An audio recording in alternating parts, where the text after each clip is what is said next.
Nearly $14 billion.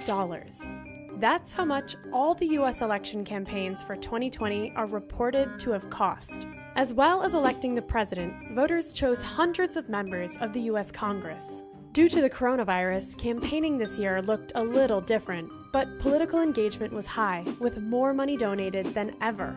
So what exactly is all that money spent on, and who is paying for it?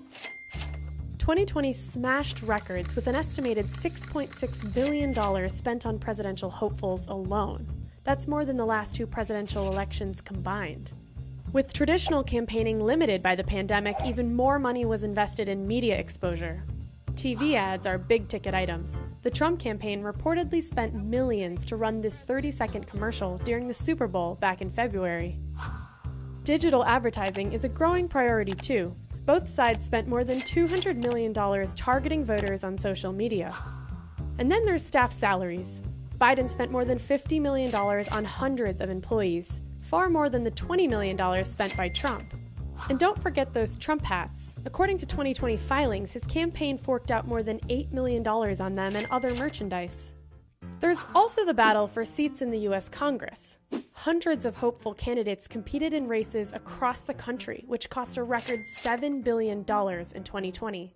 So, where is all this money coming from? Most of it is made up of campaign donations. In 2020, around 20% of contributions came from everyday Americans, people giving $200 or less. But a larger chunk came from more wealthy donors. There's a limit of $2,800 on donations given directly to the campaigns, but money can instead be donated in other ways. Candidates and their parties often form joint fundraising committees for which limits are looser. These committees have been reported to host lavish dinners for wealthy donors, raising up to $10 million in a single night. On top of that, since 2010, it's also been possible for independent groups to raise unlimited sums from companies and individuals to finance political activities. These groups, known as super PACs, aren't allowed to coordinate directly with the candidates. Contributions from outside groups are growing, more than doubling in 2020 from 2016. They also provided a much bigger boost to Biden than to Trump. There are a few other rules around campaign donations. For example, only Americans and permanent residents are allowed to donate. But unlike in many other countries, there's no overall limit on how much can be spent on political campaigns.